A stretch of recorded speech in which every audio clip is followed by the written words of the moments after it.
hayan aceptado el sacrificio de Cristo, lo que Dios ha hecho por nosotros, entonces ahora poner en práctica las cosas que Dios nos está diciendo tampoco es fácil.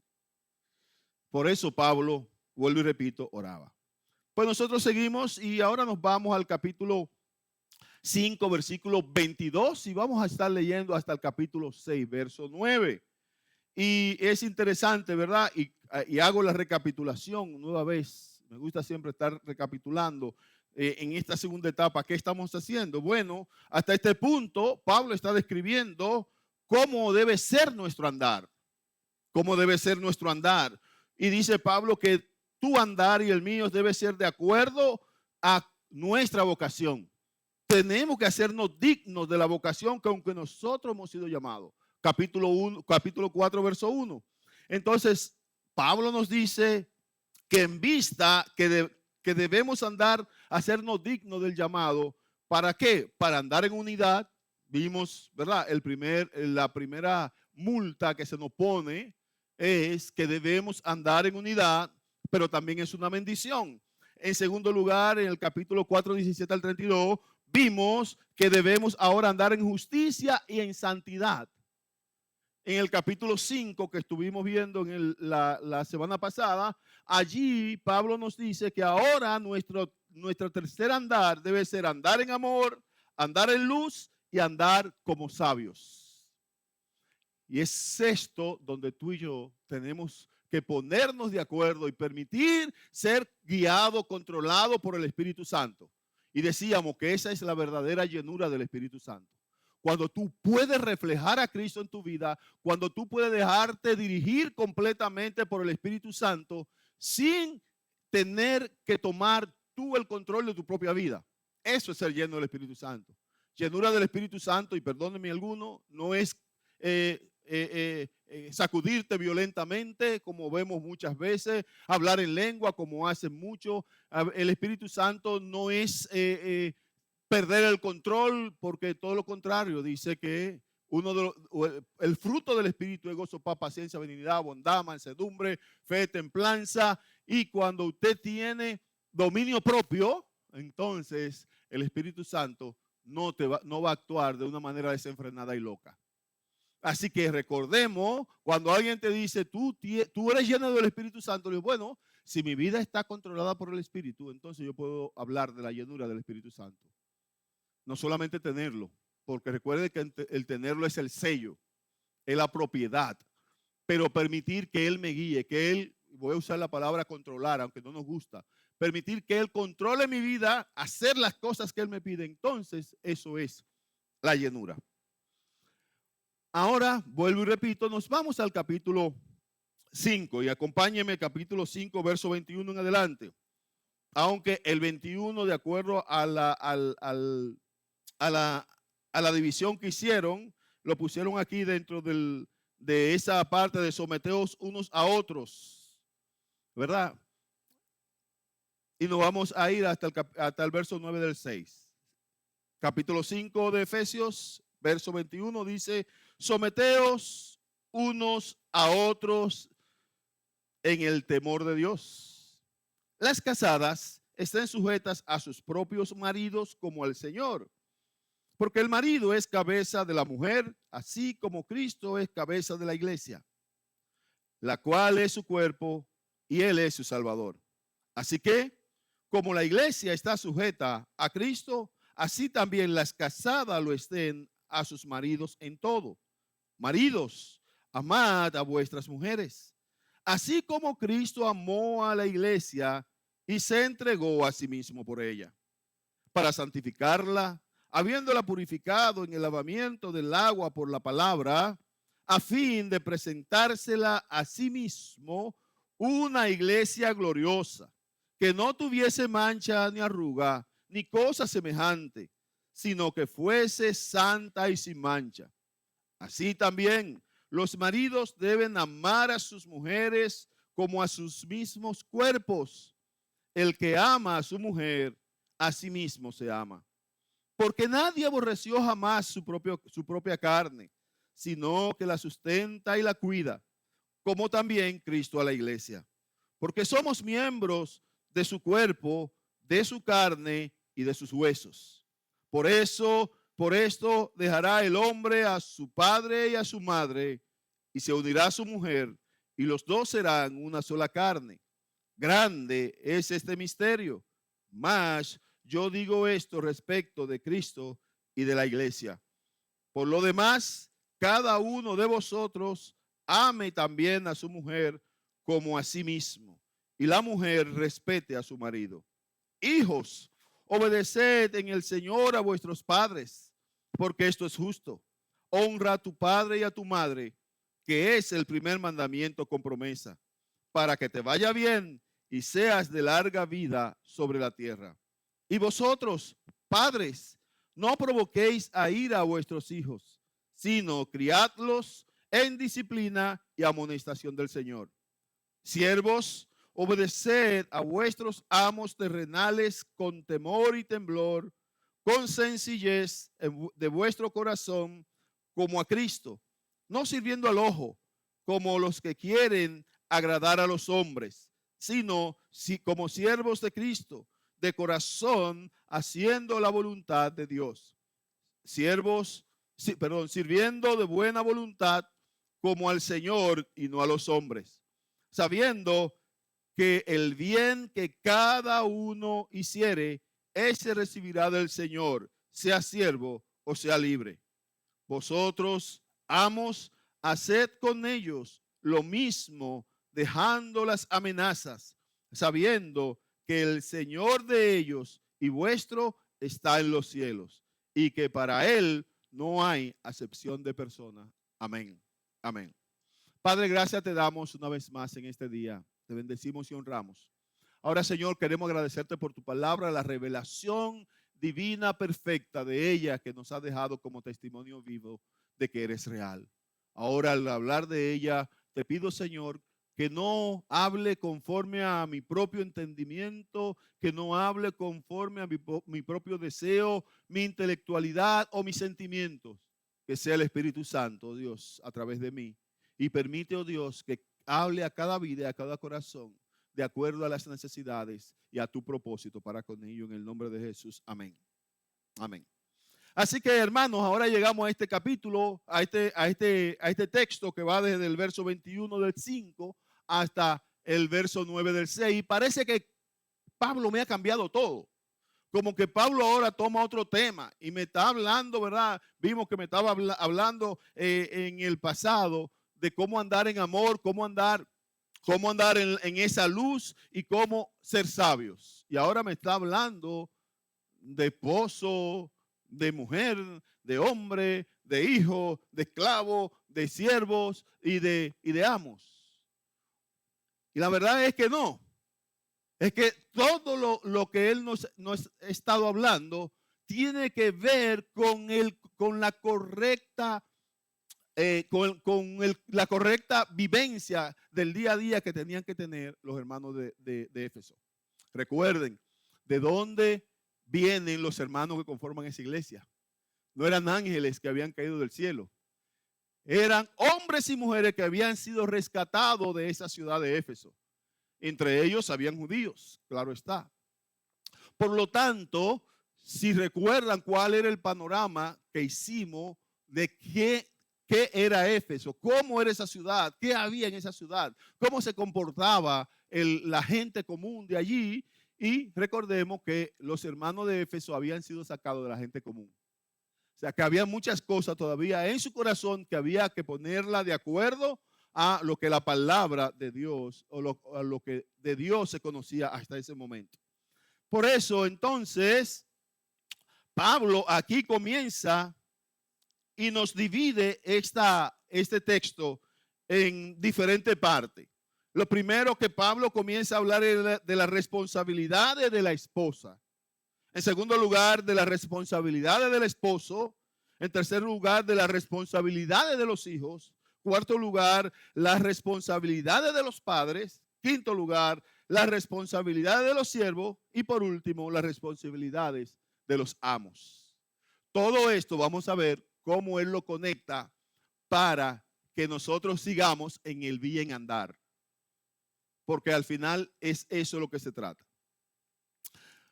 como la iglesia ha de andar conforme, ¿verdad? Como vimos, conforme a esa multisabiduría de Dios que vimos en Efesios capítulo 3, versículo 10, estos elementos, cada una de estas responsabilidades nos van a ayudar a caminar en sabiduría, porque al final de eso se trata. Se trata de que usted y yo, hermanos, caminemos en la sabiduría de Dios. Recuerden que el principio de la sabiduría es el temor. Si usted y yo queremos caminar en sabiduría, entonces Dios debe ser el norte que nosotros sigamos. A Él debemos respetar, a Él debemos oír. No es temerle, ¿verdad?, de ese miedo que a veces nos quieren infundir, aunque sí.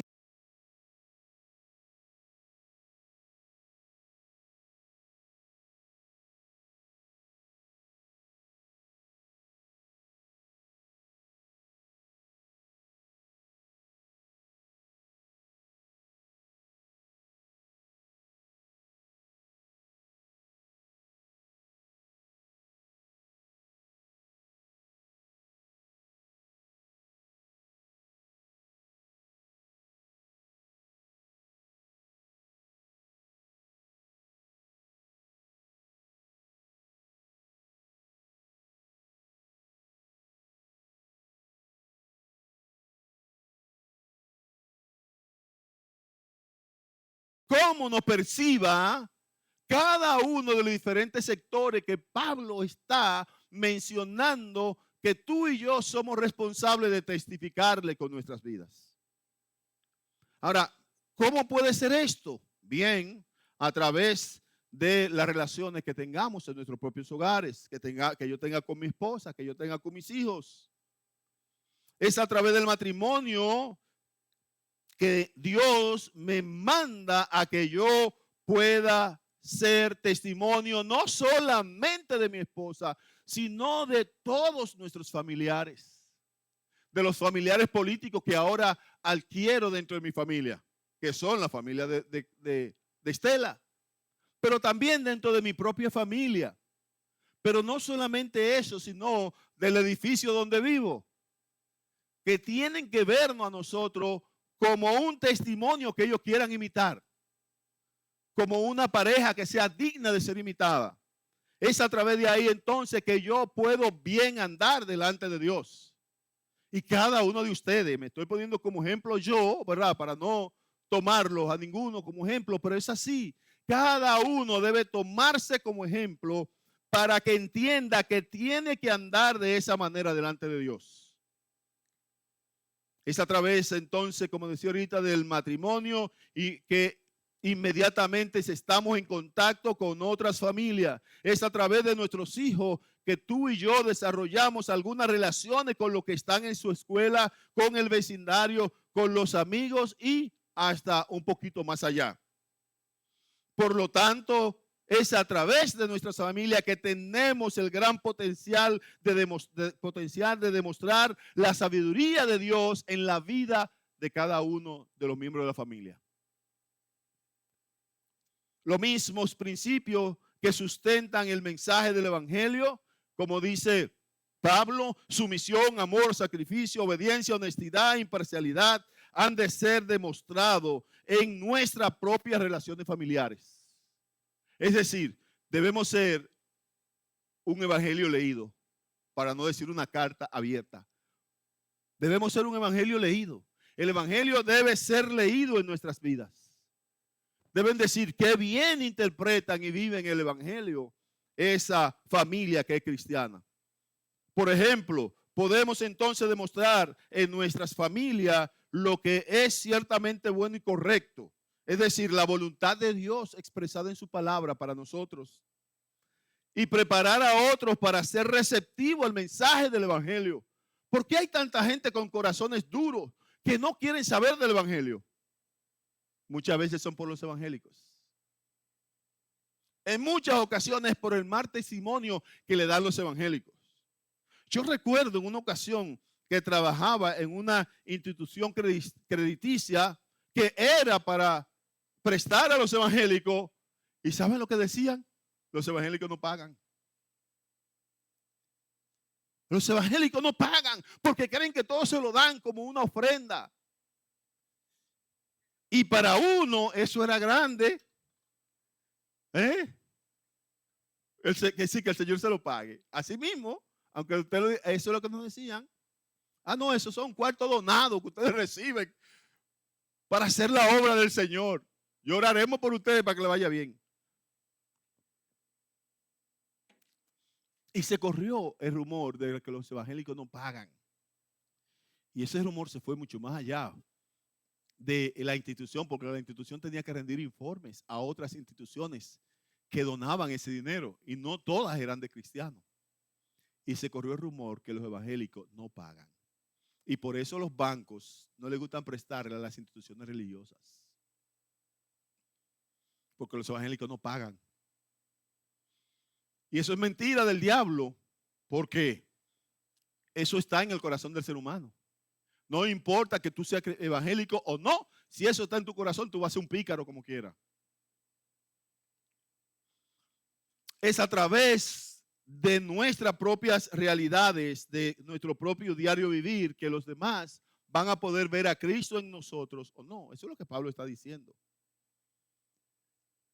Por lo tanto, Pablo no está cambiando abruptamente la dirección del mensaje que trae desde el capítulo 4 hasta aquí. No le está cambiando, sino que continúa hablando acerca de aquella clase de cosas que son cruciales para que tengamos un buen andar. Para que andemos como sabios, para que andemos como es digno de la vocación con que fuimos llamados, tenemos entonces que ver cada uno de los aspectos de nuestras propias casas, de nuestra propia familia. Entonces hay que considerar como que aquellos que andan dignamente se conducen con respecto a las responsabilidades maritales. Y es por eso que él pone primero hablando a la mujer, luego hablando a los hombres. Del versículo 22 al versículo 23, Pablo habla de esas responsabilidades maritales y comienza hablando con las responsabilidades de la esposa. Versos 22 y 23. Y dice que las esposas han de sujetarse a su propio marido en todo. En este tiempo eso es un poquito más difícil que en los tiempos en que Pablo escribió, pero el significado del mensaje no cambia. El fondo, el trasfondo del mensaje no cambia. Porque tal y como se han de sujetar, tal y como tú y yo nos sujetamos al Señor, asimismo nosotros debemos sujetarle. Y cuando digo asimismo, nosotros, estoy hablando de las mujeres, sujetarse a sus maridos. ¿Por qué? Porque este es el testimonio, ese es el orden establecido por Dios. Y Dios lo estableció de una manera muy inteligente y sabia. Y esto soy yo. Yo no es una tesis que ha sido demostrada, pero eso soy yo, que digo que lo que le pasa al hombre, por ejemplo, al hombre lo manda a amar a la mujer porque no le es tan fácil amar. El hombre es brusco, el hombre no es tan, es analógico, el hombre es de un pensamiento lineal. Por lo tanto, el amar no le es tan fácil. El amar, él entiende amar de una manera diferente a como lo entiende la mujer. La mujer en el amar pone todo su sentimiento y el jipío y la lloradera y los mocos y todo esto. El hombre no. El hombre no es así, es verdad. Y cuando entendemos eso nos vamos a dar cuenta cuando nos conocemos cómo somos. Pero el hombre conoce el concepto de respetar. ¿Por qué? Porque desde el principio el hombre ha tenido que estar dentro de lo que son las diferentes actividades, por ejemplo, el ejército, o como se le llamaba antes, la guardia y todo esto. Y allí lo primero que se establece es el respeto. Y por eso que usted oye que un rango bajo tiene que decirle a uno que tiene un rango alto, señor, sí señor, y hacer lo que se le manda, y aunque no le guste, tiene que hacerlo porque va dentro del canon de obediencia que usted debe a todo aquel que está en estatus superiores. Por lo tanto, al hombre obedecer, sujetarse, le es más fácil que a la mujer. La mujer es más libre. Un espíritu mucho más libre, más lógico que nosotros los hombres. Por eso digo yo que Dios sabiamente a través de Pablo le dice al hombre, ama, y a la mujer, sujétate. Le está dando dos cosas que son totalmente contrarias a lo que es su propia naturaleza. ¿Por qué? Porque es un tipo de humillación, y no humillarse en el mal sentido de la palabra, sino en el buen sentido de la palabra, de someterse a lo que es su propia naturaleza. Así que Pablo, una vez más, nos está diciendo a las mujeres, sujétense, tal como ustedes deben sujetarse al Señor, sujétense a su marido. Tal como la iglesia se sujeta a Cristo, así las mujeres deben estar sujetas a su marido. La razón, porque el marido es la cabeza de la mujer, como Cristo es la cabeza de la iglesia. Muchos han tildado a Pablo durante todo y mucho más en esta época feminista, que Pablo era un machista de carta cabal, que era un machista y que la Biblia es machista y que Dios es machista y todo esto.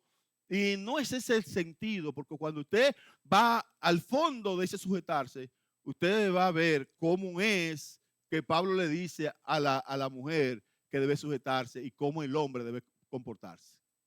Hay un dicho popular y medio rancio por ahí, ¿verdad? Que aunque lo voy a decir, no es lo que yo pienso, que un chiste malo que dice, bueno, como el hombre, la mujer fue tomada de una costilla del hombre, el hombre tiene derecho a romperle todas sus costillas. Sí, es un chiste machista que anda por ahí, que es desagradable. No es a ese sujetarse a que se refiere la Biblia.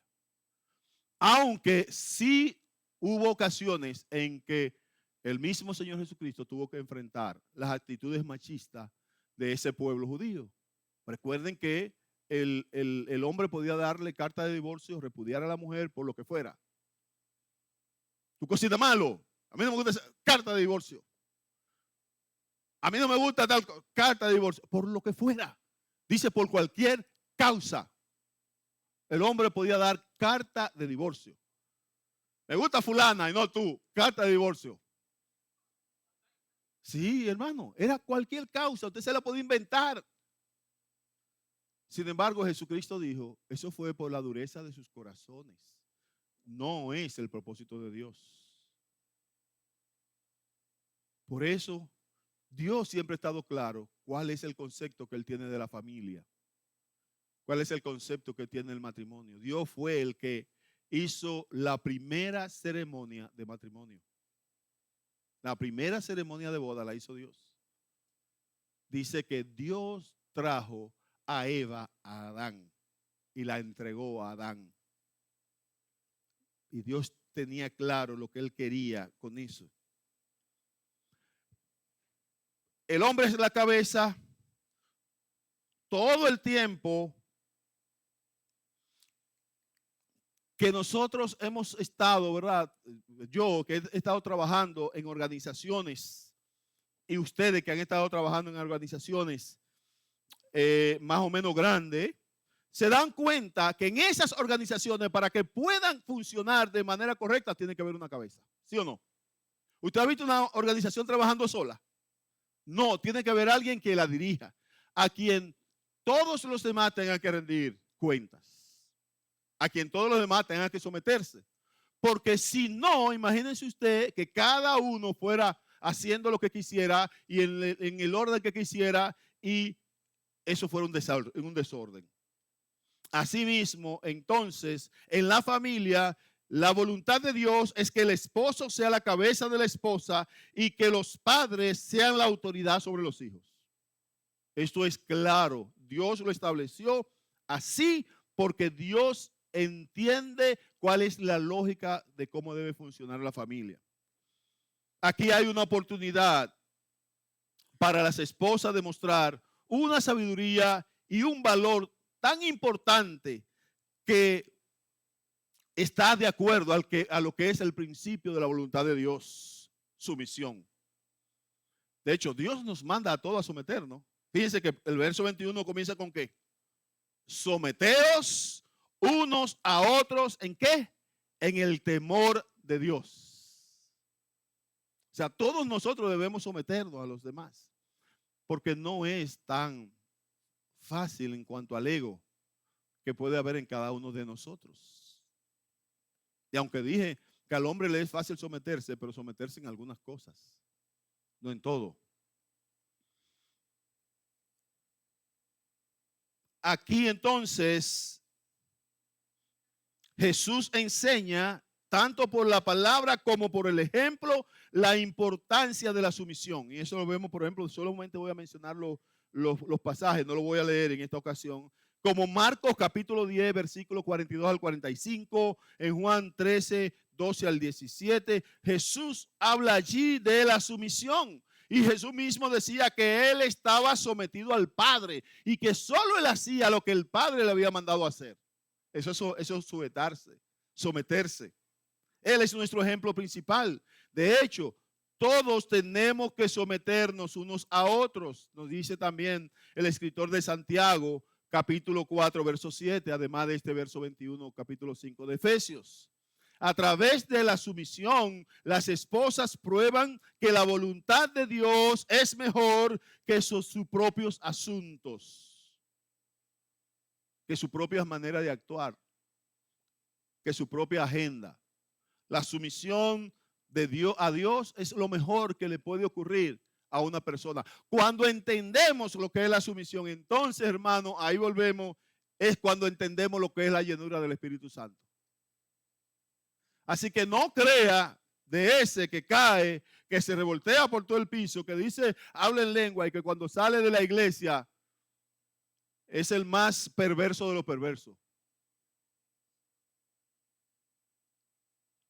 En ese, el espíritu que hay, yo diría que no es el santo. Es necesario que entendamos esto. Ahora viene el esposo, versículos 25 al 30. Pablo habla de las responsabilidades nuestras, esposos, maridos. Nos dice Pablo que nosotros debemos amar a nuestras esposas. ¿Cómo? Tal y como Cristo amó a la iglesia. Wow. Como diría un pentecostal, alábalo si puede. ¿Cómo amó Cristo a la iglesia? Con un amor sacrificial. Que se entregó por la iglesia. ¿Hasta qué? Hasta la muerte. Entonces Pablo me está diciendo a mí como esposo que el amor que yo tengo que tener hacia Estela es con un amor a tal nivel que yo, si tengo que morir por ella, lo haga. No es fácil. Que si tengo que entregarme por ella, yo tengo que hacerlo. Que la tengo que amar con un amor sacrificial, diseñado para bendecir y beneficiar solo a mi esposa. Y por eso que hoy los divorcios están al orden del día. Dicen las estadísticas que de cada 2 matrimonios, 1 se divorcia. 50%. Y creciendo. Y peor aún, en las sociedades desarrolladas, hoy las parejas no se casan, se juntan. No se casan. Se juntan. ¿Saben por qué?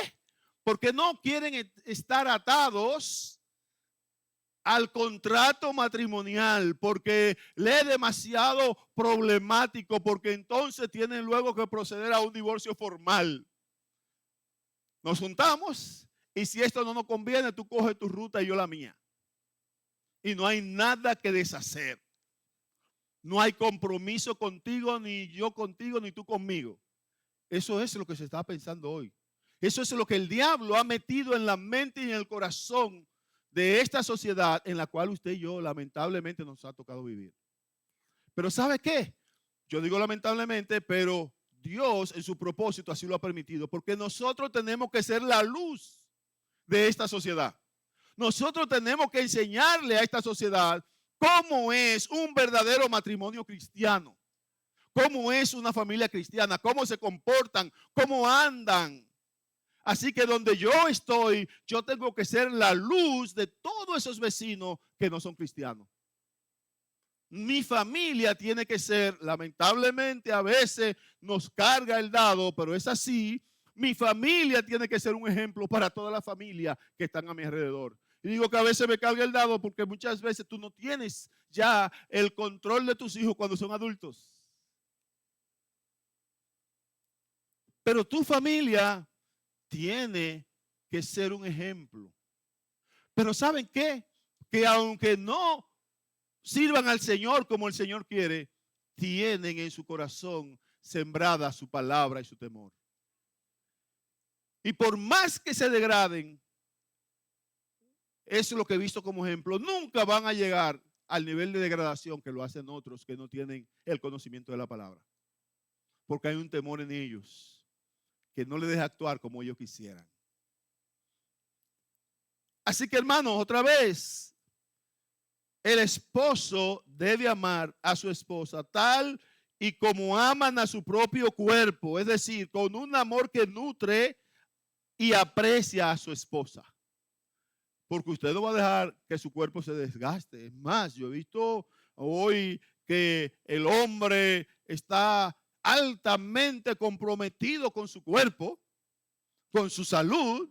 Esta es una sociedad donde hoy, mientras más jóvenes son, usted lo ve que están más comprometidos con todo lo que tiene que ver con su propio cuerpo. Y es por eso que usted ve los gimnasios llenos. Comprometidos con mantenerse,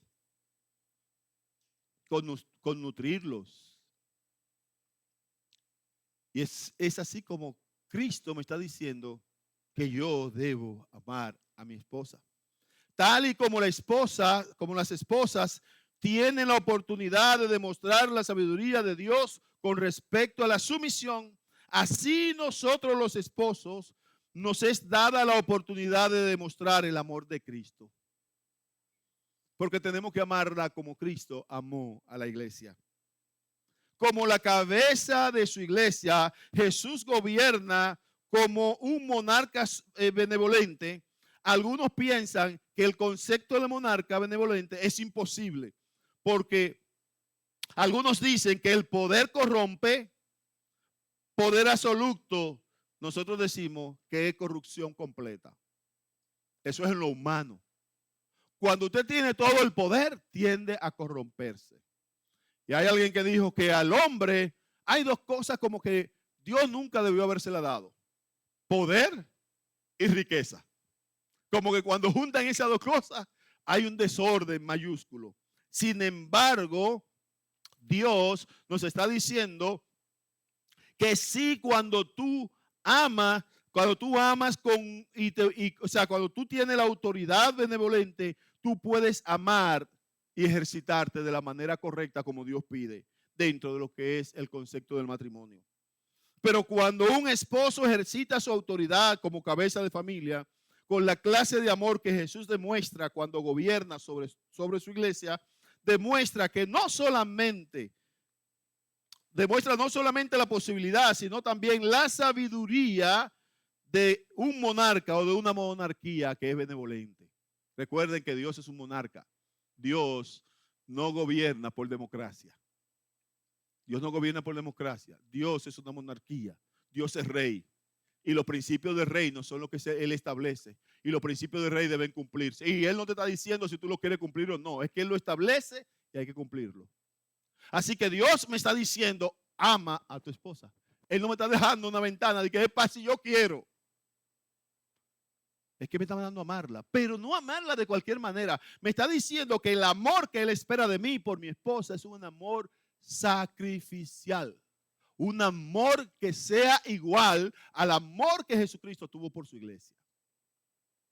Así que usted, no es que yo te amo, que mi amor.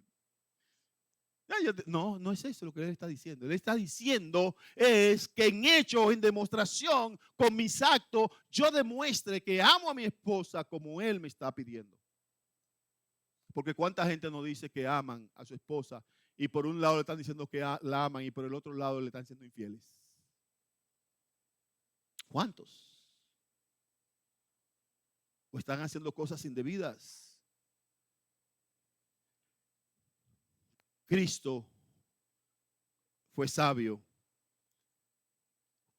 cuando nos demostró con su propio ejemplo las cosas que ahora nos demanda. De hecho, el matrimonio entre un hombre y una mujer puede reflejar la relación existente entre Cristo y la iglesia. Es lo que nos dice Pablo en este capítulo 5, versos 31 y 32. Pero esto puede pasar solamente, en primer lugar, si un esposo ejercita su autoridad con amor, y en segundo lugar, si una esposa se sujeta a su marido con respeto, de acuerdo a lo que nos dice. Tal y como hay responsabilidades, también hay derechos y responsabilidades y derechos que debemos cumplir y recibir. Lo segundo que encontramos, mi segundo apartado, es las responsabilidades familiares. Hablamos ahora de esposos y esposas, pero ahora la familia. Versos 1 al 9 del capítulo 6. Y aquí comienza Pablo con las responsabilidades del hijo o de los hijos. Versículo 1 al 3, cuando dice: hijo, obedeced en el Señor a vuestros padres, porque esto es justo. Honra a tu padre y a tu madre, que es el primer mandamiento con promesa, para que te vaya bien y sea de larga vida sobre la tierra. Yo leí mal. Dice: hijos, obedeced en el Señor en todo a vuestros padres cuando son buenos. Hijos, obedeced en todo a vuestros padres cuando son cristianos. Eso es lo que dice la palabra. Oh. Yo esperaría que por lo menos Pablo me diga que yo honre a mi padre y a mi madre cuando ellos son buenos. Perdónenme la palabra que voy a usar. ¿Cuántos padres desgraciados hay en este mundo? Lo voy a poner más chiquito. ¿Cuántos padres malos hay en la República Dominicana? Lo voy a poner un poquito más chiquito. ¿Cuántos padres malos hay en el Sánchez Quisqueya? Usted lo conoce. Y Pablo está diciendo que esos hijos tienen que respetar a esos padres malos. No solamente cuando son buenos. Porque esto es un principio bíblico. Ahora, el padre malo también tiene su responsabilidad y va a recibir su reprimenda de parte del Señor. Pero a ti como hijo no te toca decir: lo voy a respetar porque él es bueno y no lo voy a respetar porque él es malo. Solo tiene que respetar. Obedecer a los padres de manera que lo honren. Honra a tu padre y a tu madre, obedécelo. Hay ciertos beneficios temporales por tal obediencia. Y no importa que tus padres sean malos, si lo obedece, dice la palabra que hay beneficios temporales que tú tendrás mientras estés en esta tierra. Dice que es el primer mandamiento con una promesa de largura de día y que te va a ir bien. Solo es obedecer. Vuelvo y repito, en este tiempo, perdónenme jóvenes, la generación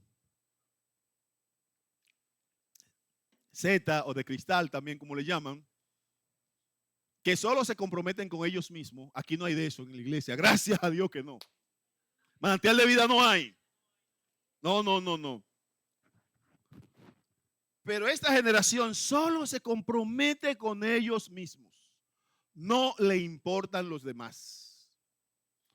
Todo lo que no sea yo, y luego yo, y después yo, y después de eso yo, no me interesa. Eso es la generación. Y por eso yo le decía en una ocasión mire, cuando usted ve a los jóvenes que se comportan así, no lo tomes a mal. Es la generación que ha sido formada de esa manera. Y ellos tienen que despertar a su propia realidad. Ellos son lo más importante y todo es para ellos.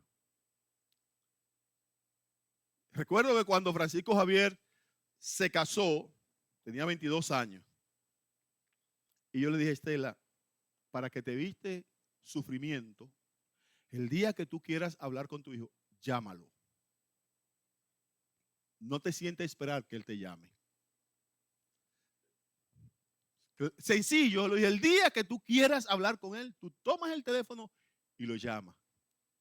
¿Por qué? Porque cada rato iba a ser el problema. De hecho, muchas veces, no, pero que te hijo mío, después Yo dije que lo llame.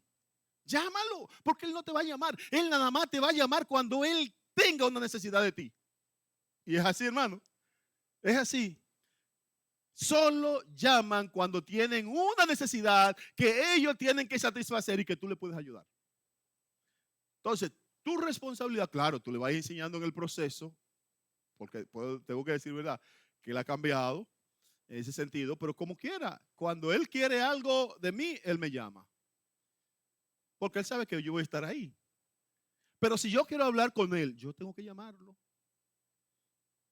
¿Por qué? Porque ya Él no vive en mi casa. Y esa es una realidad. Y cada uno de ustedes es lo mismo, hermano. No piensen que sus hijos van a andar detrás de ustedes. Mientras ellos están pequeños, sí, pero ya después que comienzan con la adolescencia y de ahí en adelante, ya se le complicó todo. Recuerden entonces que mi familia debe ser un ejemplo, un espejo de la vivencia cristiana, de acuerdo a Cristo. Entonces hay ciertos beneficios temporales, como decía, largura de día y que le irá bien, pero hay también repercusión espiritual para aquellos que lo hacen mal. Lo dice Pablo en Colosenses capítulo 3, versículo 20, porque esto agrada al Señor, que obedezcamos a nuestros padres, agrada al Señor, no importa cuál sea su comportamiento ni temperamento. Y por su ejemplo, los hijos pueden mostrar el valor de la obediencia al mandamiento de Dios. Nos toca guiar a nuestros hijos, conducirlo, dejarle la palabra, orar por ellos todo el tiempo. No es de que hoy o que mañana, todo el tiempo, padre, usted tiene que orar por sus hijos. Que ellos puedan ver el ejemplo. Recuerdo que mi papá siempre nos mandaba a encenderle los cigarrillos. Y yo ya un día que me cansé, ya me enojé y le entré el cigarrillo en la estufa y le llevé el cabito del cigarrillo encendido.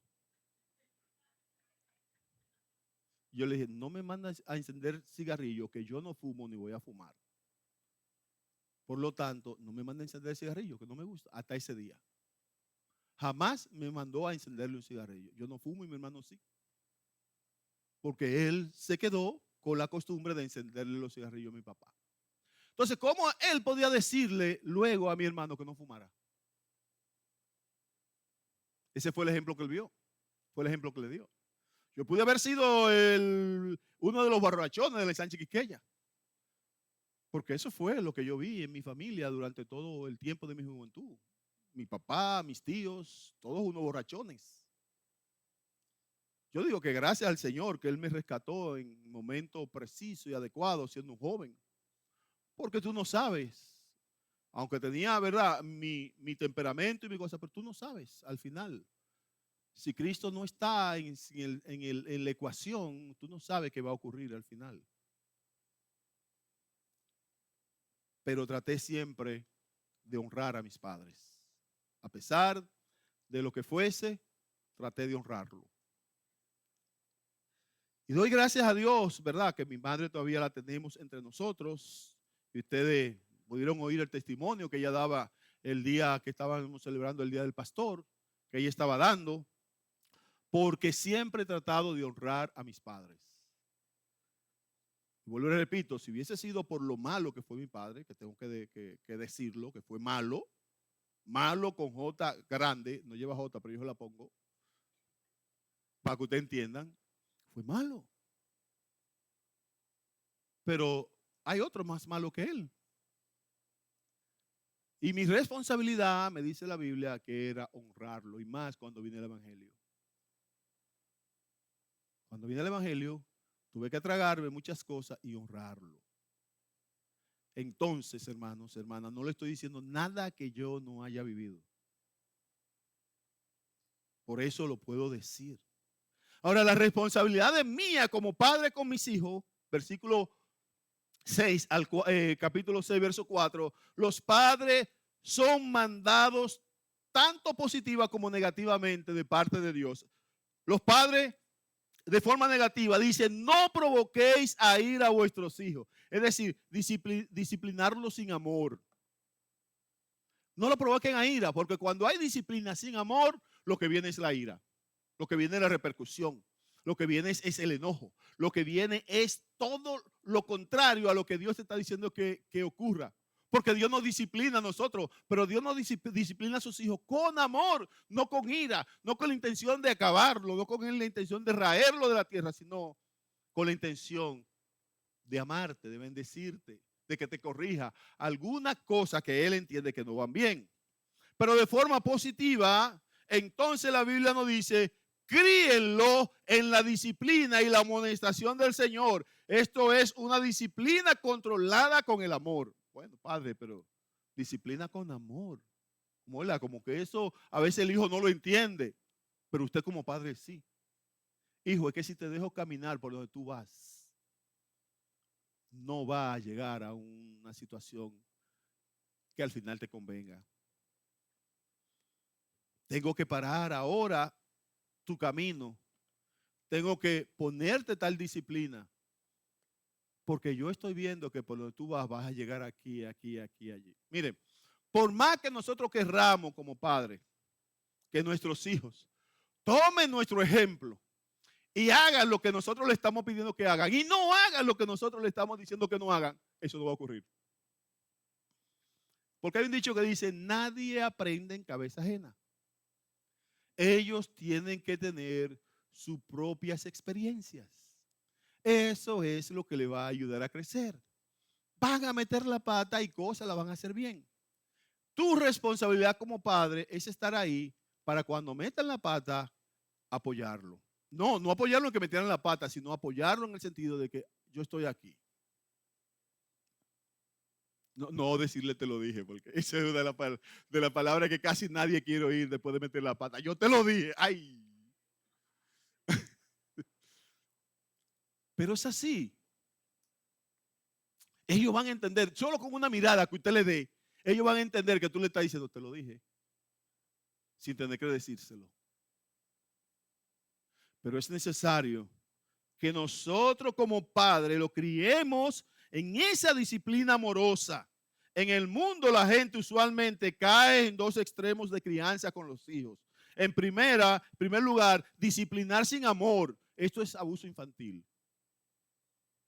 Y en segundo lugar, amor sin disciplina. Le permiten todo. Le permiten todo. Y permitirle todo a un niño, a un hijo, usted está criando un monstruo, literalmente. Literalmente. Tenemos que tener un equilibrio.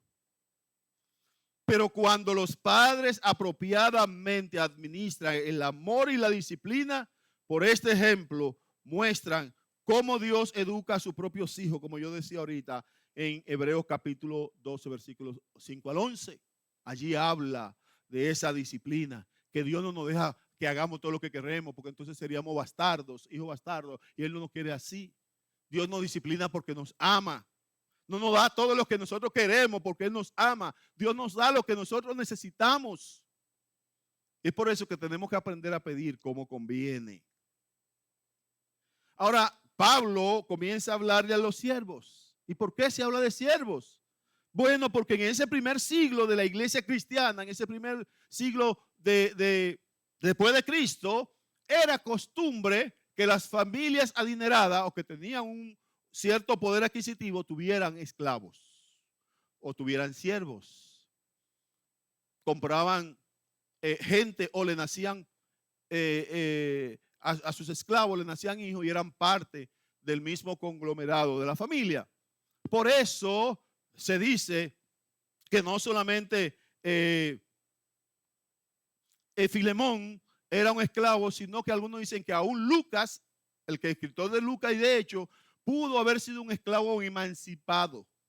¿Por qué? Porque la función de médico se le dejaba a los esclavos, que era responsable de cuidar por la salud de sus amos. Y por eso algunos creen que Lucas había sido un esclavo que ya había sido emancipado y que posiblemente su dueño era Onésimo, al quien él dirige sus cartas. Pero esto, ¿verdad?, no ha sido todavía comprobado. Pero era costumbre tener esclavos. ¿Recuerdan lo que yo he dicho que pasaba con el amo y los esclavos? ¿Qué pasaba con la vida del esclavo en relación a su amo? El amo tenía la autoridad de quitar la vida a su esclavo y nadie se metía con eso. Nadie, las autoridades no se metían con eso porque esa era su propiedad. Para que ustedes entiendan hasta dónde iba el control que tenía un amo sobre un esclavo. Su vida él la tenía en sus manos. Pero ahora Pablo está diciendo, o Dios a través de Pablo nos está diciendo que aún en ese tiempo, cuando casi toda esa familia adinerada tenían esclavos y que algunas de ellas eran cristianas, Pablo le está instruyendo de cómo era la correcta forma de comportarse, no solamente del esclavo, sino más adelante también del amo. Al esclavo le está diciendo, tú tienes ahora como un siervo de Cristo, se espera de ti que tú ejemplifiques la obediencia apropiada y requerida para todo cristiano. Y tú como esclavo ahora tienes que ser obediente con temor y temblor. Le dice Pablo, Filipenses también capítulo 2, versículo 10. Allí Pablo habla de eso. Obediencia en sinceridad de corazón como a Cristo mismo. O sea, obediencia a tu amo como si tú estuvieras obedeciendo a Cristo. De la misma manera que tú obedeces a Cristo, tienes que obedecer a aquel que es tu amo. Obediencia con buena voluntad como el Señor. No regañadiente.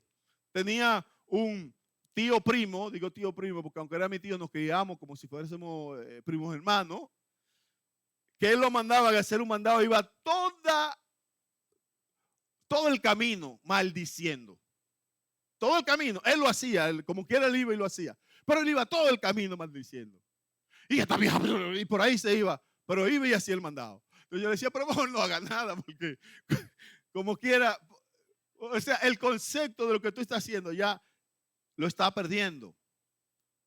Así tampoco los esclavos debían hacer las cosas a regañadientes. Es lo que Pablo le está diciendo. Tiene que hacer las cosas de acuerdo a como si tú lo estuvieras haciendo para el Señor. Obedecer con un entendimiento de que Dios es un juez imparcial, que tanto te va a juzgar a ti como esclavo, como va a juzgar al que es tu amo. Lo va a juzgar de la misma manera. Si tú eres desobediente con tu amo, así mismo él te va a juzgar desobediente con él mismo. Así que en esta manera, un esclavo debía demostrar por su ejemplo que verdaderamente o podía obedecer no solamente a su amo, sino a la voluntad de Dios.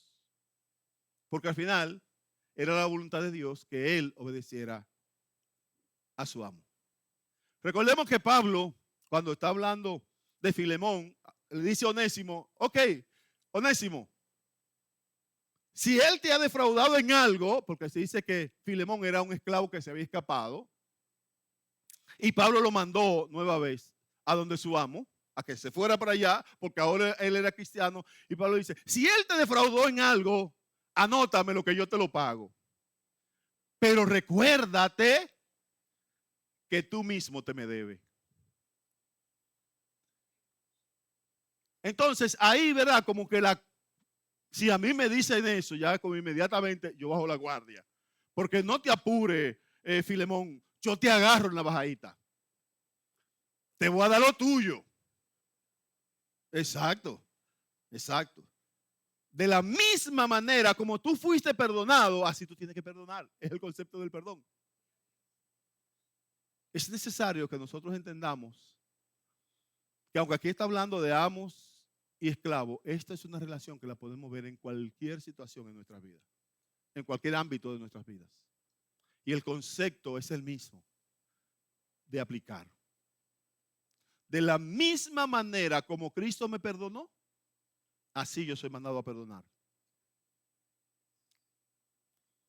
Amos, verso 9, aquellos amos que tenían esclavos como Filemón fueron encargados de tratar a su siervo de manera especial.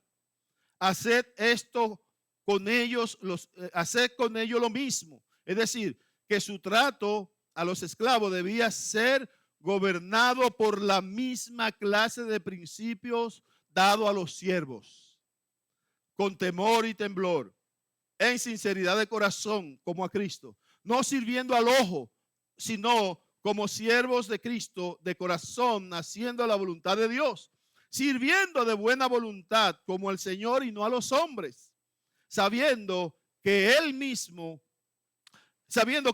bien que cada uno hiciere, recibirá del Señor. Pablo le está diciendo, recuerda que lo mismo que tú hagas, el Señor hará contigo. Si es bien, el Señor hará el mismo bien contigo. Pero si es mal, tú no vas a recibir bien. En particular, el propietario de esclavo que era cristiano debía abandonar las amenazas y recordar que Dios no hace acepción de personas. No trata a todos de la misma manera.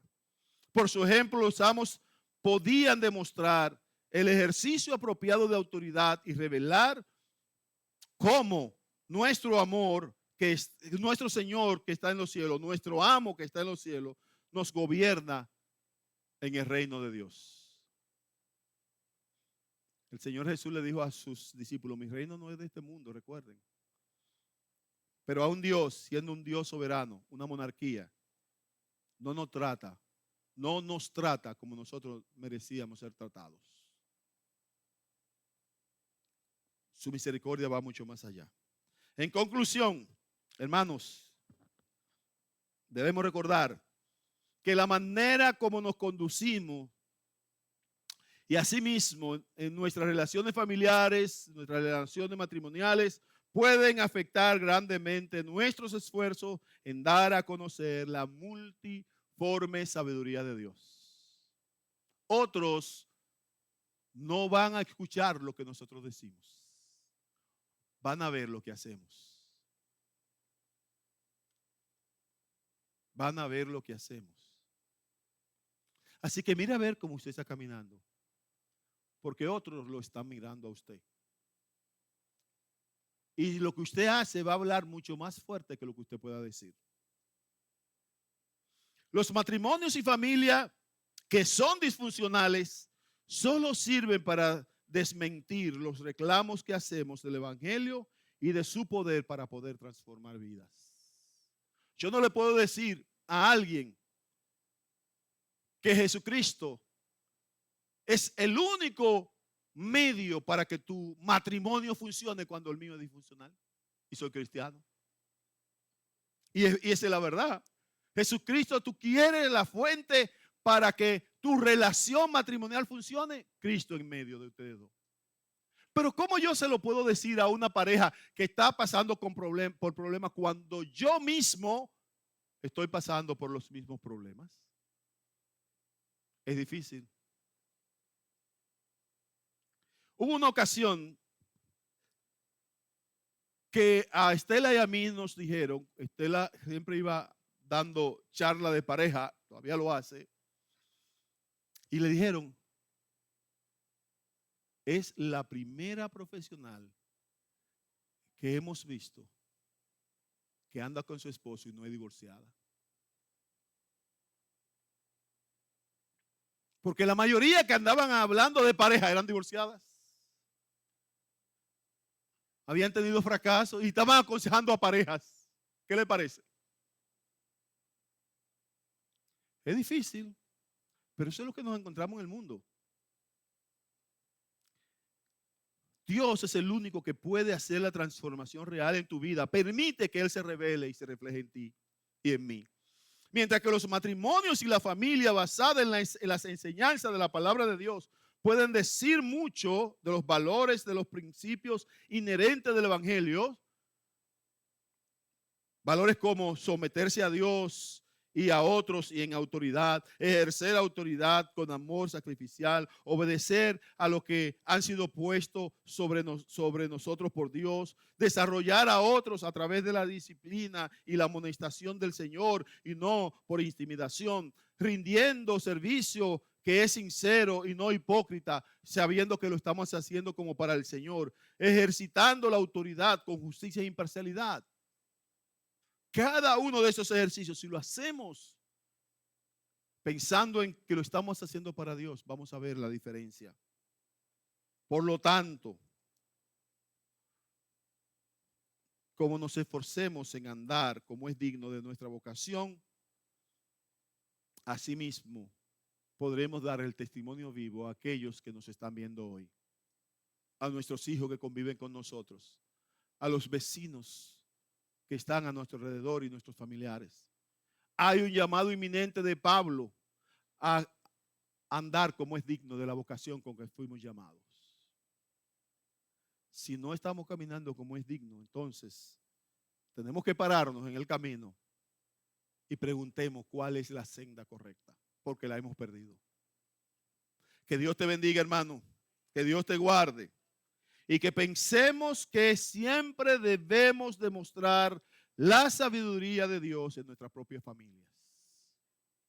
A veces los que dirigimos las iglesias somos los que más sufrimos, porque sufrimos la reprimenda aún sin decirnos lo de los demás, porque siempre se están mirando los hijos de los pastores, porque entienden que los hijos de los pastores tienen que ser los santos, pero sus propios hijos no. Y recuerde que el mandato de Dios es igual para todos y es individual. Y Dios nos está mandando a que caminemos cada uno de nosotros como es digno de la vocación con que Él nos ha llamado. Padre, gracias te damos en esta hora. Te bendecimos y honramos. Queremos, Señor, agradecerte de manera muy especial el que nos haya permitido en tu palabra analizar, ver cada una de las cosas, Señor, que son necesarias para poder comportarnos como es digno de la vocación, como tú nos has llamado. Para que andemos en sabiduría, para que andemos en luz, para que andemos en gracia, para que andemos, Señor, en el amor que tú has puesto en nosotros. Ayúdanos, porque sabemos que no es fácil. Y sobre todo en el mundo en el cual nos toca vivir, no es fácil demostrar todas estas cosas sin ser permeados, Señor, por las mismas demandas de esta sociedad.